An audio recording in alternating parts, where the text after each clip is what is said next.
बिस्मिल्लाहिर्रहमानिर्रहीम। Welcome to statistics online class. आज का टॉपिक है कॉन्फिडेंस इंटरवल। द रेंज और interval of values to estimate the true value of a population parameter is called confidence interval and it is denoted by 1 minus alpha. Confidence interval में हम एक ऐसी range find out करते हैं जिसमें हम expect करते हैं कि हमारा पॉपुलेशन पैरामीटर इतने परसेंट यानी कि 99%, 95% या 90% इस रेंज में फॉल कर सकता है, जिसको हम एक्सपेक्ट कर रहे होते हैं। तो यहाँ पर इसको डिनोट करने के लिए हम 1 माइनस अल्फा यूज करते हैं। इसके कुछ इंपॉर्टेंट पॉइंट्स हैं। An interval gives a range of values. एक इंटरवल जो है हमें वो रेंज की जो वैल्यूज है वो प्रोवाइड कर देता है, और based on observation from one sample, एक सैंपल पर इसकी ऑब्जर्वेशन बेस्ड होती हैं। Takes into consideration variation in sample statistics from sample to sample, और ये सैंपल टू सैंपल जो वेरिएशन या चेंजेस आती हैं उनको भी कंसिडर करता है। State in terms of level of confidence never 100% sure, और इसमें हम 100% श्योर नहीं होते। Gives information about closeness to unknown population parameter, और ये हमें जो इंफॉर्मेशन देता है वो क्लोज टू पॉपुलेशन पैरामीटर होती है। Estimation process. कॉन्फिडेंस इंटरवल को समझने के लिए आप इस डायग्राम की हेल्प ले सकते हैं। यहाँ पर आप देखें कि हम 95% I am 95% confident that mu is between 40 to 60। ये हम 95% कॉन्फिडेंट हैं। तो हमने जब सैंपल लिया और सैंपल का जब मीन कैलकुलेट किया तो एक्स बार हमारे पास आ गया 50 रैंडम सैंपल। तो ये चीज़ शो करती है कि किस तरह से आप कॉन्फिडेंस इंटरवल लेते हैं। तो इस पिक्चर की हेल्प से आपको समझ आ गई होगी। Limits of confidence interval. The two endpoints of the confidence interval are called confidence limits. इसको हम एक ग्राफ से समझने की कोशिश करते हैं। यहाँ पर आपको जो ग्राफ नज़र आ रहा है वो बेल शेप है। यहाँ पे जो रेड कलर की लाइन है इसको हम कर्व बोलते हैं। स्टेटिस्टिक्स में चूंकि हम डेटा लेते हैं, न्यूमेरिकल डेटा, तो उसको जब हम ड्रॉ करते हैं ग्राफ में, तो अगर हमारे पास कर्व जो है वो बेल शेप बन जाए तो इसको हम कहते हैं नॉर्मल डिस्ट्रीब्यूशन कर्व। तो ये कर्व जो है ये नॉर्मल कर्व कहलाती है, और area under the normal curve is equal to 1 होता है, और या यूं भी कह सकते हैं कि इसकी प्रोबेबिलिटी 1 के इक्वल होती है। अगर हम सपोज करें कि ये एरिया जो है हमारे पास कर्व के नीचे ये 100% एरिया है, इसको हम डील कर रहे हैं। अब हम कहते हैं कि हम जो है कितने परसेंट कॉन्फिडेंट है कि हमारा पॉपुलेशन पैरामीटर इस रेंज के अंदर फॉल करेगा। यहाँ पर आपको ग्रीन कलर का जो एरिया नजर आ रहा है ये वो रेंज है जिसमें हम कह रहे हैं कि हमारा पॉपुलेशन पैरामीटर या अननोन पॉपुलेशन पैरामीटर इसके अंदर फॉल करेगा। तो यहाँ पे आप 95% भी लेते हैं, 99% भी लेते हैं, और 90% भी कॉन्फिडेंस इंटरवल लिया जाता है। लेफ्ट हैंड साइड पर आपको लोअर लिमिट और राइट हैंड साइड पर अपर लिमिट नजर आ रही होगी। इसके साथ आपको ये यहाँ पर एरिया नज़र आ रहा है जो अल्फा बाई 2, हमने यहाँ पे इसकी वैल्यू भी लिखी है। तो ये जो एरिया है वाइट जो आपको नज़र आएगा, तो ये है क्रिटिकल रीजन। ये क्रिटिकल वैल्यू होती है जो भी डिस्ट्रीब्यूशन आप यूज़ करते हैं उसकी। तो इससे आपको आइडिया हो गया होगा कि हम किस तरह से कॉन्फिडेंस इंटरवल की लिमिट्स लेते हैं। नोटेशंस। यहाँ कुछ इंपॉर्टेंट नोटेशंस दी गई हैं जिसमें हमने अब देखें फर्स्ट जो हमारे पास है मीन। तो सैंपल मीन को हम एक्स बार से डिनोट करते हैं, पॉपुलेशन मीन को म्यू से। वेरिएंस, सैंपल वेरिएंस जो हमारे पास बाइस्ड सैंपल वेरिएंस होता है उसको एस कैपिटल एस स्क्वायर से, और अनबाइस्ड वेरिएंस जो होता है वो स्मॉल एस स्क्वायर से शो किया जाता है। इसी तरह से पॉपुलेशन वेरिएंस जो हमारे पास होता है उसको सिग्मा स्क्वायर से डिनोट किया जाता है। स्टैंडर्ड डेविएशन में हम बाइस्ड स्टैंडर्ड डेविएशन को कैपिटल एस से, अनबाइस्ड स्टैंडर्ड डेविएशन को स्मॉल एस से डिनोट करते हैं, और पॉपुलेशन स्टैंडर्ड डेविएशन जो होता है उसको सिग्मा से डिनोट किया जाता है। साइज ऑफ सैंपल जो होता है उसको हम एन स्मॉल एन से, और साइज ऑफ पॉपुलेशन को हम कैपिटल एन से डिनोट करते हैं। इसी तरह से proportion, sample proportion small P से और पॉपुलेशन प्रोपोर्शन कैपिटल पी से डिनोट किया जाता है।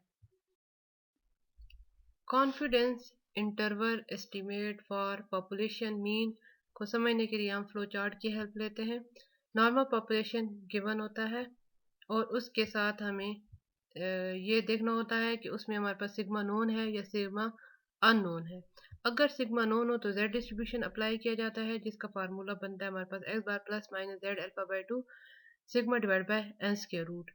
जैसे ही हमारे पास सिग्मा अननोन होता है तो हम चेक करते हैं कि सैंपल साइज क्या है, सैंपल साइज की वैल्यू क्या गिवन है। अगर सैंपल साइज हमारे पास एन की वैल्यू जो है वो greater than and equal to 30 हो तो तब भी हम जेड डिस्ट्रीब्यूशन ही अप्लाई करते हैं।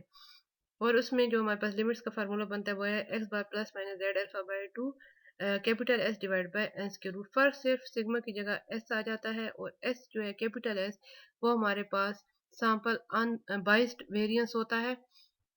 इसके बाद हम ये देखते हैं कि अगर हमारे पास n की वैल्यू जो है वो लेस देन 30 हो तो फिर हम कौन सी डिस्ट्रीब्यूशन अप्लाई करते हैं। n इज लेस देन 30 का मतलब है कि n की वैल्यू 2 से लेकर 29 तक हो, इसमें हम 30 को भी कंसीडर नहीं करते। तो जैसे ही हमारे पास n इज लेस देन 30 होता है हम t डिस्ट्रीब्यूशन अप्लाई करते हैं, जिसका फार्मूला यूं बनता है x bar plus minus t alpha by two with v degree of freedom और small s divide by n square root. Small s जो होता है वो हमारे पास अनबाइस्ड सैंपल स्टैंडर्ड डेविएशन होता है। यहाँ हम एक क्वेश्चन करेंगे।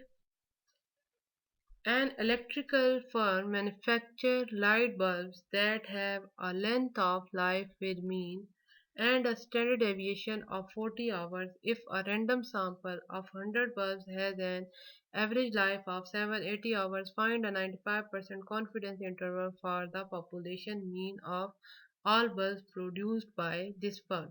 इस क्वेश्चन को आप 4 से पढ़ेंगे। आपने सबसे पहले क्या चीज़ चेक करनी है कि क्या यहाँ पर सिग्मा नोन है या अननोन है। इस क्वेश्चन में अगर आप देखें तो स्टार्ट में ही आपको स्टैंडर्ड डेविएशन दिया गया है जो कि 40 आवर्स है और ऑन द होल पॉपुलेशन की वहाँ पे बात हो रही है, तो इसलिए आपको यहाँ पर सिग्मा नोन है क्योंकि स्टैंडर्ड डेविएशन पॉपुलेशन का ही गिवन है 40 आवर्स, जो कि ब्लू कलर में आपको नजर आ रहा होगा। If a random sample of 100 bulb, तो यहाँ पे जो रैंडम सैंपल के साथ 100 जो दिया गया है तो ये सैंपल साइज को शो करता है और उसके साथ ही दिया हुआ has an average life of 780 hours. तो ये जो एवरेज लाइफ है तो ये एक्स बार हमें बता रहा है क्योंकि सैंपल के साथ दिया हुआ है तो इसका मतलब है ये सैंपल मीन है। तो 780 आवर्स जो है वो हमारे पास सैंपल मीन को शो करता है। फाइंड हमने करना है 95% confidence interval for the population mean या फॉर द म्यू। सोल्यूशन में सबसे पहले आप सिग्मा की वैल्यू लिख लेंगे, सैंपल साइज और एक्स बार की वैल्यू लिख देंगे। फिर हमने लेना है 95% कॉन्फिडेंस इंटरवल फॉर म्यू। तो यहाँ कॉन्फिडेंस इंटरवल लिखने के बजाय उसका एब्रिविएशन यूज किया जाता है। जैसे ही हमें पता चला कि हमारे पास सिग्मा नोन है तो हमें समझ आ गई कि हमें जेड डिस्ट्रीब्यूशन ही अप्लाई करनी है। तो x bar plus minus z alpha by two sigma divide by n square root, क्योंकि ये लिमिट्स के लिए हमने कॉन्फिडेंस इंटरवल करते हैं, इसकी 2 लिमिट्स यहाँ पर फाइंड आउट की जाती है तो उसके हिसाब से इसका फार्मूला ये यूज किया जाता है। यहाँ पर अगर आप देखें तो हमारे पास z के साथ अल्फा बाई टू दिया हुआ है, तो सबसे पहले हमें अल्फा की वैल्यू फाइंड आउट करनी है। तो अल्फा की वैल्यू फाइंड आउट करने का तरीका ये है कि आप लिखोगे 1 माइनस अल्फा परसेंट, क्योंकि ये परसेंटेज में होता है। 95% हमने कहा कॉन्फिडेंस इंटरवल लिखा इस तरह जाता है 1 माइनस अल्फा परसेंट, ये आपको मैंने ग्राफ में भी बताया था। तो 95% है। अब इससे हम वैल्यू फाइंड आउट करेंगे परसेंटेज को ख़त्म करने के लिए 100 पे बोथ साइड पर हमने डिवाइड कर दिया, तो 1 minus alpha is equal to 0.95 आ गया। 0.95 से -1 हमने कर दिया, बोथ साइड पर -1 किया तो उससे हमारे पास आ गया माइनस अल्फा 0.95 -1, तो माइनस अल्फा की वैल्यू होगी -0.05। नेगेटिव नेगेटिव साइन क्रॉस हो गए तो अल्फा की वैल्यू होगी 0.05। इस वैल्यू को हमने z के टेबल में चेक करना है और टू टेबल में चेक करना है क्योंकि z अल्फा बाई टू है तो उसकी वैल्यू क्या आ रही है। तो यहाँ पे अगर आप देखें तो कॉन्फिडेंस इंटरवल हमने 95% दिया हुआ है, ये टेबल आपको नज़र आ रहा है, साथ ही दिया हुआ है 5% उसका हमने अल्फा भी हमने फाइंड आउट कर लिया तो जो कि है 1.96। अल्फा हमने इसलिए फाइंड आउट किया क्योंकि ज़्यादातर जो स्टेटिस्टिकल टेबल्स होते हैं उसमें अल्फा की वैल्यूज गिवन होती है, ना कि कॉन्फिडेंस इंटरवल की। अगर डायरेक्ट दी हो जैसे कि इस टेबल में तो फिर तो आसान है, आप डायरेक्ट वैल्यू पुट कर लें। तो यहाँ पे इसकी वैल्यू आ रही है 1.96 फॉर टू टेल, तो इसको हम कहते हैं critical value of z for two tail 1.96। इसको यूं भी लिखा जाता है z 0.05 बाई टू 1.96। अब हम आ जाते हैं कि हम अपने फार्मूले में वैल्यूज किस तरह से पुट करेंगे। तो x बार की जगह पर हमने उसकी वैल्यू पुट कर दी 780 plus minus z 0.05 by two 40 divide by 100 square root. तो यहाँ पे स्क्वायर रूट आपने लेना है 100 का जो कि 10 आ जाएगा। 780 प्लस माइनस 1.96 एंड यहाँ पे जो हमारे पास वैल्यू आ रही है 40 डिवाइड बाई 10 तो 4 आ गया। 780 प्लस माइनस 7.84 तो यहाँ पे हमारे जो 1.96 और 4 को मल्टीप्लाई करने से 7.84 आ गया। अब हमने इसको एक दफ़ा प्लस करना है एक दफ़ा माइनस करना है। 780 माइनस 7.84 तो आ जाएगा 772.16 तो ये लोअर लिमिट आ गई। जब प्लस करेंगे इसी के साथ तो 780 प्लस 7.84 तो अपर लिमिट की वैल्यू आ जाएगी। इसको यूं भी लिख सकते हैं आप, और इसका सेकंड तरीका ये भी है कि आप इसको म्यू को दरमियान में लिख कर और आप इसकी बोथ साइड पर लोअर और अपर लिमिट्स लिख दें तो इससे हमें पता चल रहा है कि म्यू इन दोनों वैल्यूज के दरमियान कहीं लाई कर रहा है। तो इससे हमें आइडिया होता है, इससे हम एस्टिमेट, इसको कहते हैं इंटरवल एस्टिमेशन। इस पे हम एक दो और क्वेश्चन करते हैं। Question number 2, a scientist interested in monitoring chemical contaminants in food selected a random sample of n is equal to 50 male adult. It was found that the average daily intake of dairy product was x bar is equal to 756 gram per day with a standard deviation 35 grams per day. Construct a 95% confidence interval for the mean daily intake of dairy product for male. अब इस question को अगर आप गौर से देखें तो सबसे पहले आपने इसमें ये देखना है कि व्हेन सिग्मा इज नोन और अननोन। क्वेश्चन को अगर स्टार्ट में आप देखें तो स्टार्ट से ही सैंपल साइज स्टार्ट हो गया n इज इक्वल टू 50। उसके बाद उसके साथ x बार हमें गिवन है और उसके बाद दिया हुआ है कि x bar is equal to 756 grams per day with standard deviation 35। तो ये सैंपल का स्टैंडर्ड डेविएशन दिया हुआ है, इसका मतलब है यहाँ पर सिग्मा अननोन है। जब सिग्मा अननोन होगा तो आपने किस चीज को देखना है, आपने देखना है कि आप सैंपल साइज क्या है। For this question sample size n जो हमें दिया हुआ है वो है 50। तो n इज greater than and equal to 30 हो तो तब भी हम z डिस्ट्रीब्यूशन ही अप्लाई करते हैं। यहाँ पे n की वैल्यू 30 या 30 से ग्रेटर हमने देखी तो वो 50 के इक्वल है, तो यहाँ पर हम z डिस्ट्रीब्यूशन ही अप्लाई करेंगे। तो जो सोल्यूशन आप स्टार्ट करोगे उसी तरह पहले आप s की वैल्यू n और x बार की वैल्यू लिख लोगे और उसके बाद वही कॉन्फिडेंस इंटरवल हम लिखेंगे फॉर 95% कॉन्फिडेंस इंटरवल हमने लेना है फॉर म्यू। इसके बाद आ जाएगा उसी तरह से आप z डिस्ट्रीब्यूशन लिखोगे, लेकिन z डिस्ट्रीब्यूशन की जो के साथ आप अगर आप देखें तो हमारे पास आ रहा है कैपिटल S, क्योंकि सिग्मा अननोन है, पॉपुलेशन जो हमारे पास स्टैंडर्ड डेविएशन है वो अननोन है, तो उसकी जगह पर हमने सैंपल स्टैंडर्ड डेविएशन ले लिया जिसको कैपिटल S से हम डिनोट करते हैं और z के साथ जो होता है बाइस्ड सैंपल वेरिएंस आता है।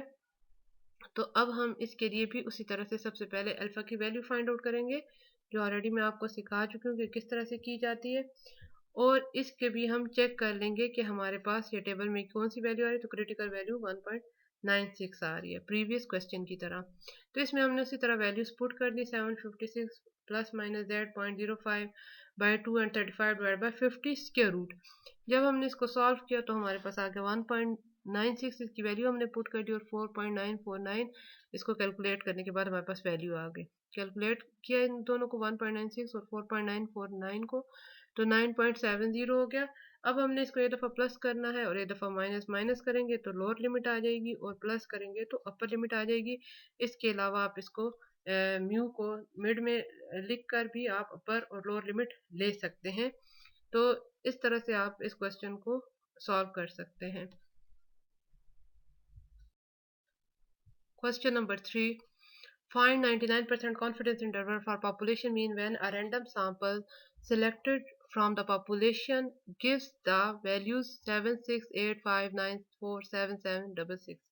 तो यहाँ पर हमें जो क्वेश्चन गिवन है इसमें 99% कॉन्फिडेंस इंटरवल फाइंड आउट करना है पॉपुलेशन मीन के लिए, और साथ ही हमें यहाँ पर अगर हम इस क्वेश्चन में देखें तो हमें कहीं सिग्मा नज़र नहीं आ रहा। तो सिग्मा जब अननोन हो जाता है तो हम किस चीज़ को देखते हैं, वो है सैंपल साइज।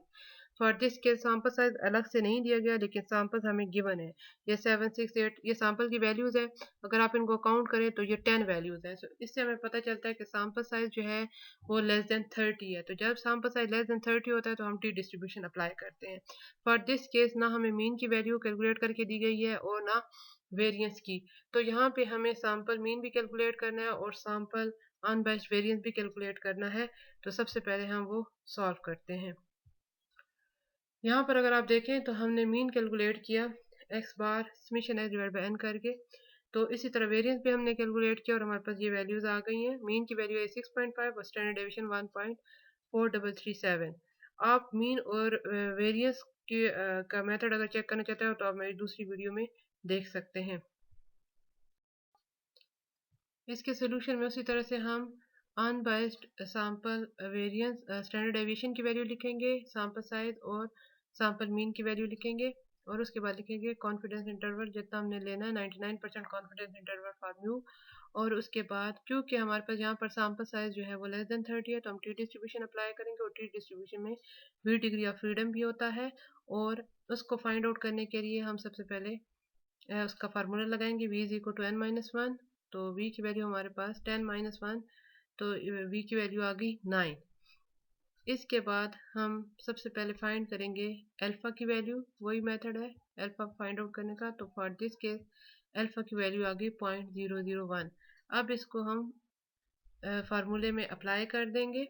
तो फार्मूले में जब हम इस वैल्यूज को पुट करेंगे तो हमारे पास कुछ इस तरह की इक्वेशन आ जाएगी कि t इज इक्वल टू 0.01/2 और 9 में हमने इसको देखना है, ठीक है। और इसके अलावा 1.4337 और 10 का स्क्वायर रूट आ गया।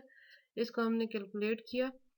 फर्दर अगर आप देखें तो यहाँ पे t की वैल्यू आ रही है 0.005 को 9 में देखेंगे तो ये जो टेबल दिया हुआ है जो कि इतना क्लियर नहीं नज़र आ रही इसकी पिक्चर, लेकिन अगर आपके पास हो तो आप उसमें चेक कर सकते हैं। तो कि t के टेबल में कॉलम वाइज जो है v की वैल्यू दी होती हैं और रो वाइज जो वैल्यूज दी होती हैं वो हमारे पास अल्फा की होती हैं या आप इसको क्रिटिकल रीजन भी कहते हैं। तो ये कॉन्फिडेंस इंटरवल तो यहाँ पर नहीं दिया होता बल्कि अल्फा जो हम फाइंड आउट करते हैं उसकी वैल्यूज ऊपर दी होती है। तो अगर आप राइट साइड से देखें तो जो सेकंड कॉलम है वो है 0.005 और यहाँ पे हमें V9 में चेक करना है तो इसकी वैल्यू आ रही है 3.24994 समथिंग कुछ आ रही है, जिसको हम राउंड अबाउट करके भी लिख सकते हैं जैसे कि मैंने लिखा है 3.250। अब इस वैल्यू को हमने पुट कर दिया टी की जो क्रिटिकल वैल्यू है। अब इसको हमने मल्टीप्लाई किया 3.250 को 0.428 के साथ 1.3741 आ गया। अब इसको एक दफ़ा हमने माइनस किया तो लोअर लिमिट आ गई, प्लस किया तो हमारे पास अपर लिमिट आ गई। तो इसको आप यूँ भी लिख सकते हैं। इसके अलावा आप सेकंड फॉर्म भी है, लोअर और अपर लिमिट आप लिख कर दरमियान में म्यू की वैल्यू लिख सकते हैं। तो इस तरह से आप ये कैलकुलेट कर सकते हैं। आज का हमारा लेक्चर यहाँ पर ख़त्म होता है। उम्मीद है कि आपको समझ आई होगी।